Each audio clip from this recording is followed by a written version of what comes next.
Hi, and welcome to episode 11 of Social Services Exposure.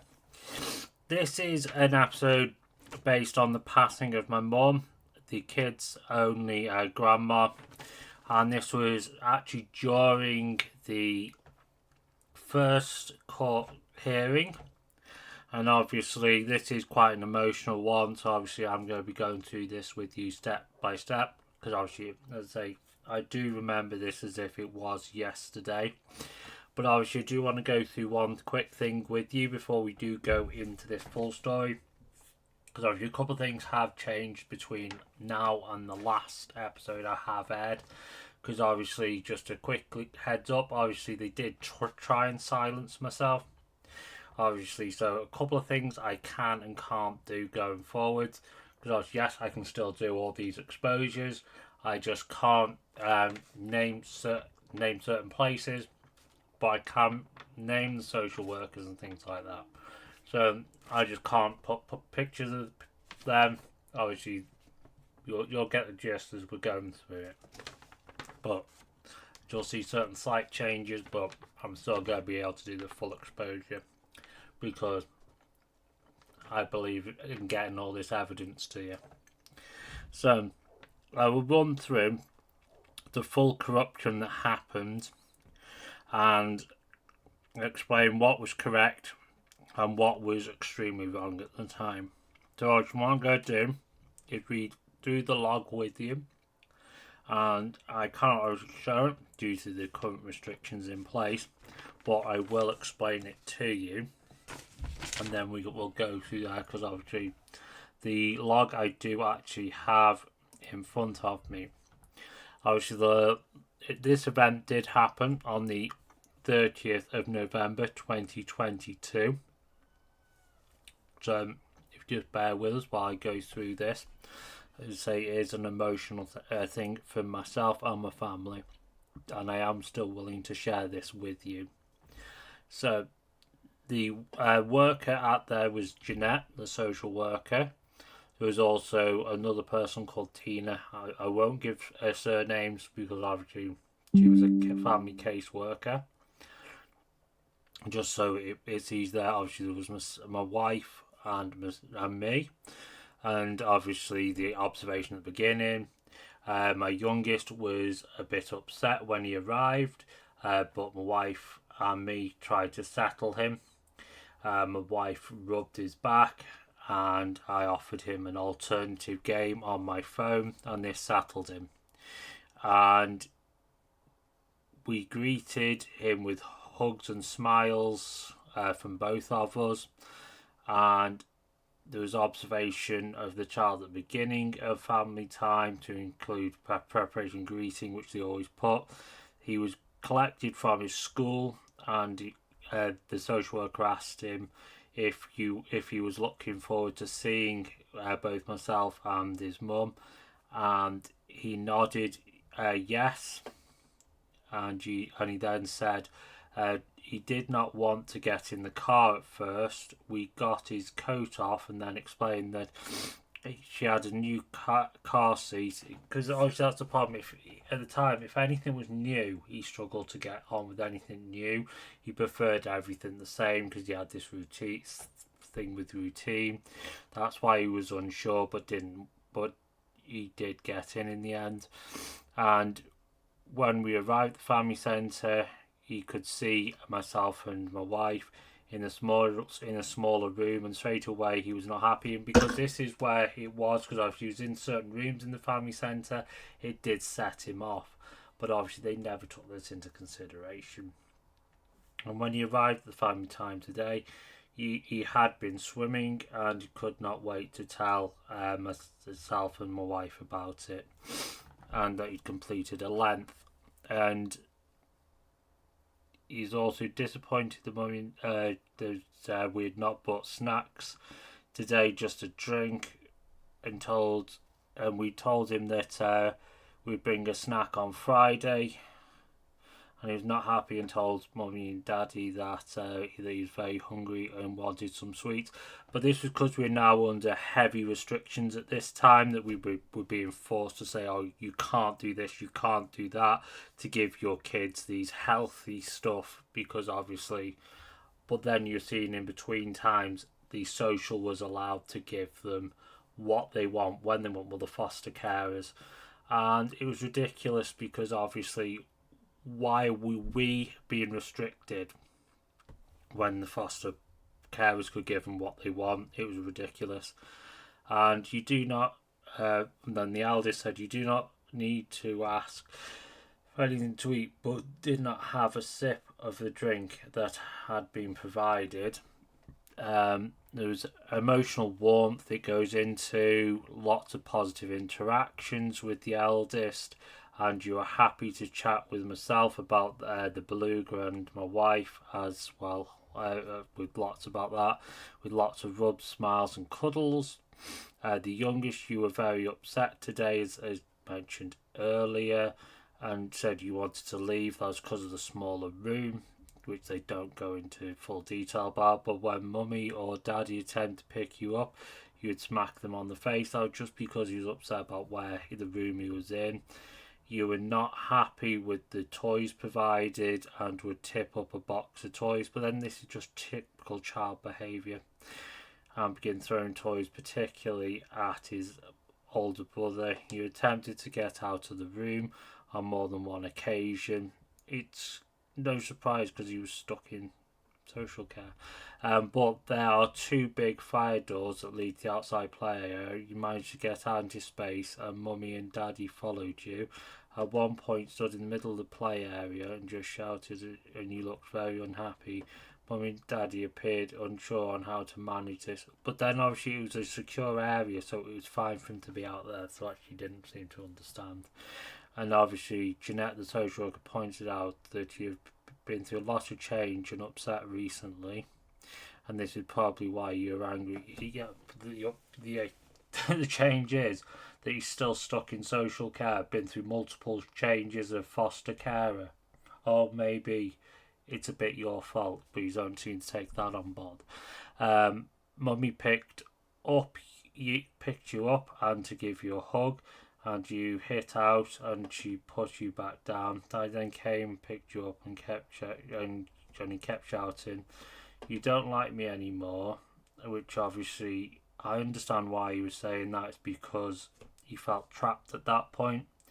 And I asked who had told you this. Jeanette intervened, which she didn't need to do at that point. I said it's best not to ask him that any questions, because she didn't want the truth to come out. This is why. Just reassure him and tell him you love him. It's because this is a thing they're trying to cover up. Once Daddy started telling you know how much he and Mummy love you, you would shout "no you don't" over and over, but eventually this stopped, and you cuddled your dad on the sofa for quite some time, which obviously was quite nice. And then there's a bit with me and my eldest, because I'd made a beluga out of Lego. I'd found at home, and he was looking forward to showing him his work, and my eldest was very pleased with this. But you did have some notes for Dad, for me. Mummy pointed out that this is not real, and that this was made from what they had in the Lego box at home, which was all fine. And my youngest, then, you'd been playing on the phone and once wanted to have the phone. Mummy and Daddy tried to encourage you to come off the phone, and again he wasn't had, because he's always been one of these that's very technology focused, and throwing the bags, spilling the drinks and saying "I'm not staying." This is because when you try to take the technology off him, he's very upset. But then it's because in the foster care he's always been more technology focused. He never was when he was in our care. We always only ever gave him 20 minutes a day after school, so it's got worse. You eventually got to the point you and Daddy both went to choose a game to play. you came back in the room, picked a game while mummy sat with you, and you're waiting for myself to spend time with you, and this was challenging for your daddy. I don't think it was. You just seem to add these to it to make it look worse than what it was. And then obviously goes on to say your mummy and daddy found it very challenging to support you. But then obviously at certain things, yes, you're always going to have harder times with your children. It's never easy. That's the problem. And a lot of these social workers never have children. And I do put it to them then, if they don't have children, they shouldn't be social workers themselves. And as you were angry and upset, mummy and daddy appeared unsure on how to manage your outbursts and needed guidance. But then, as I say, it's in an awkward situation, because when you've got people staring at you, it doesn't make it any easier. When you're more relaxed in a family home without these two sets of eyes staring at you, burning holes in the back of your head, it's not easy.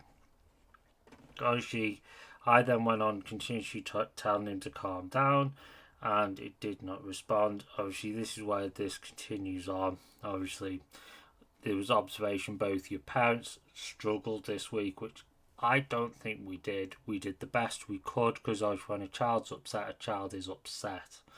And obviously she went on to say she was the one dictating the what was going on, which she wasn't.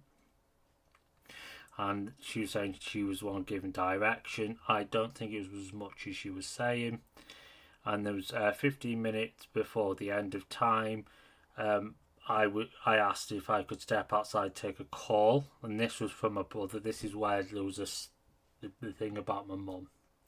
So obviously, it went a bit more upsetting, because obviously, as I said at the beginning, my mum had passed away. So Jeanette said it would be fine if I stepped outside, because obviously I took a call from my brother, which brother, I always made sure I had my phone on loud in my pocket at this stage, because I knew if anything were to go wrong at the moment, because my mum was in and out of hospital. So I had my phone on me. So I took the call. It was from my brother who'd been with my mum, and my brother passed on the terrible news that my mum had just passed because she had brain tumours, and she'd passed during the kids' contact. Obviously, it was extremely emotional. It was hard for me to take at that time, but we'd always agreed that that news had to go to the children. It could not go through the social, because they couldn't be trusted to tell them. It had to be us that told them. So then obviously,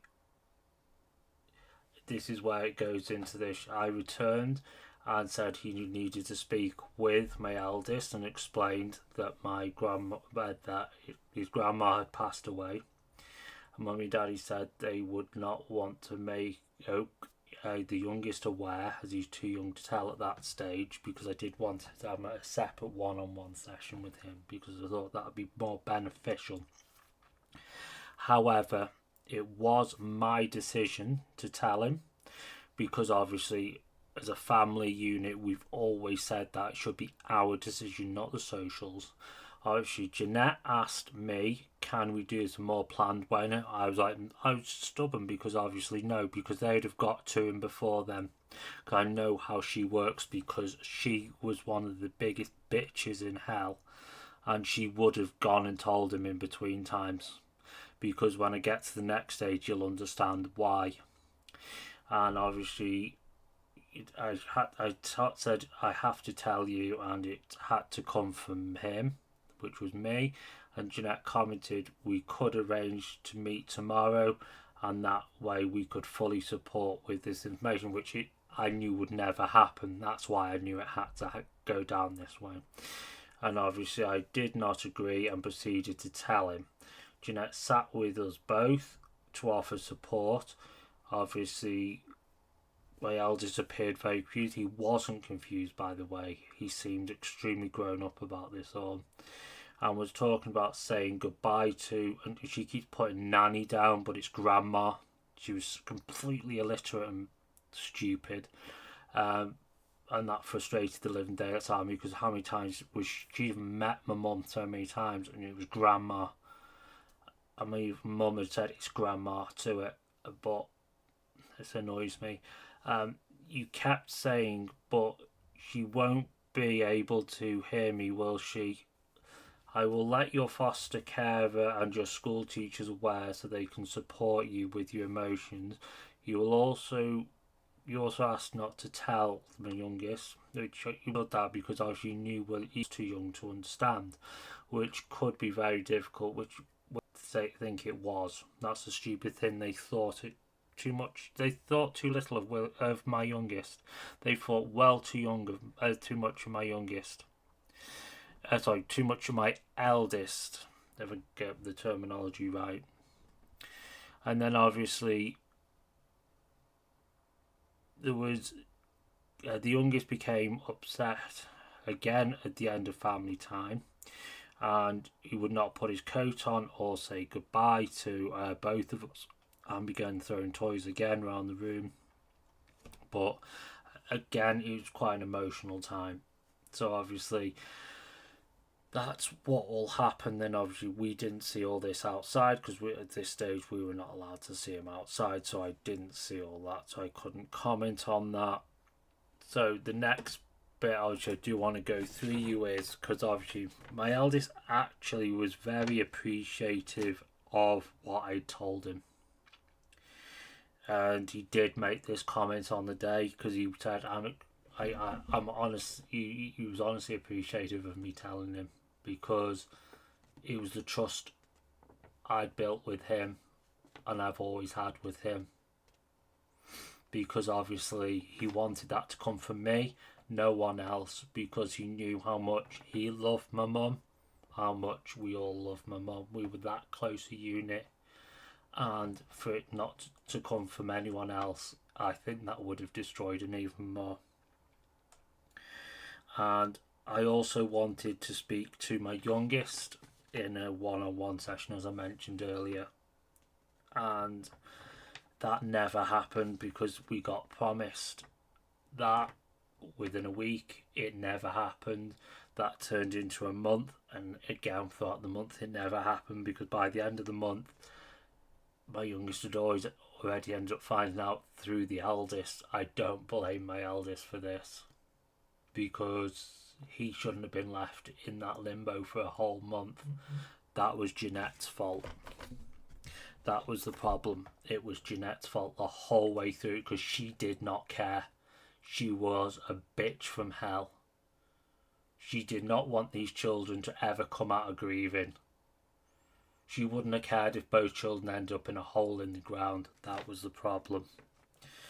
And the worst thing, I wanted the children to attend the wake.